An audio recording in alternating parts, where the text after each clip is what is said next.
Bonjour, je suis le père Robert Sirico. I am an American Catholic priest and the co-founder of the Acton Institute, which is based in the United States. We also have an office in Rome. I apologize for not being able to speak your beautiful language, even though I learned it a little bit as a child. But I'm here to tell you about a new book that I've had published in France. Those who know me are aware of my admiration for French culture, French food, French creativity, and of course the contagious French joie de vivre. As a longtime advocate of the entrepreneurial culture, I've had a deep admiration for the saintly joy of life of a French friend of mine, the late François Michelin. Monsieur Michelin, whom I describe in my book, now published in French as Catholique et libéral, deserves our high esteem. His life story epitomizes the excellence of both practical and moral virtues. This was a man who deeply understood that each person involved in his enterprise was born with precious dignity and a potential to contribute freely to the common good of humanity. François Michelin was a man of deep faith who valued the human person, and his flourishing is the central focus of his entrepreneurial vocation. As the French word implies, an entrepreneur is one who undertakes great responsibility and challenges, not just for his business projects and its eventual profits or losses, but also for the well-being of clients and his cherished colleagues. Let me read you just a short anecdote about Monsieur Michelin, taken straight from my book. It involves a personal encounter I had with him several years ago, but which I've never forgotten. You'll find the same words in the book's French edition.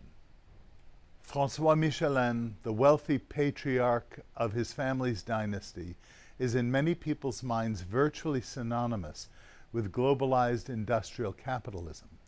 So when people find out that I have known the man for many years, I'm often asked what he was like. One encounter, I think, captures the François Michelin I know.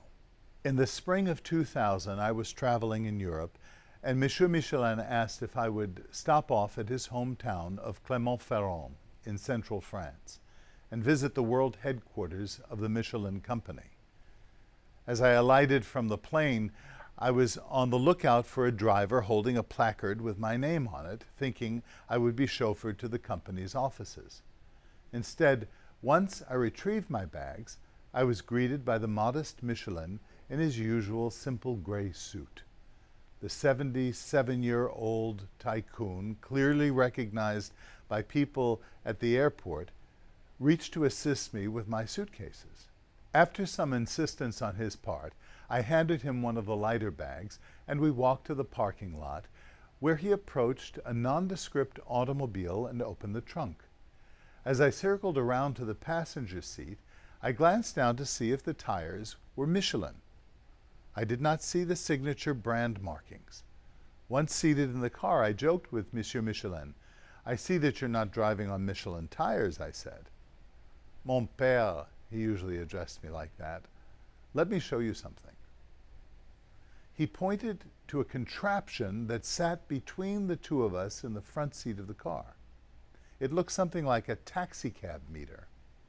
He began to press various buttons on the device, and as he did so, the readout changed, each time jumping from the front right to the front left location, then to the back right and the back left locations.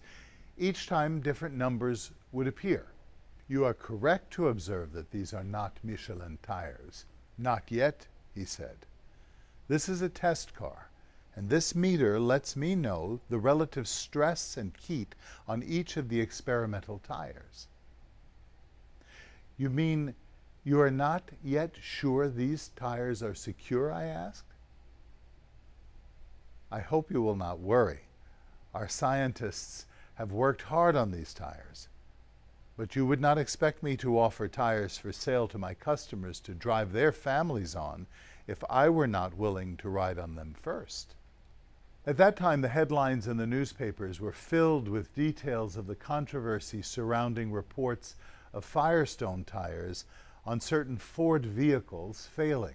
The controversy would eventually end the 100-year-old relationship between the two companies. In light of this, I asked Michelin if his business was good.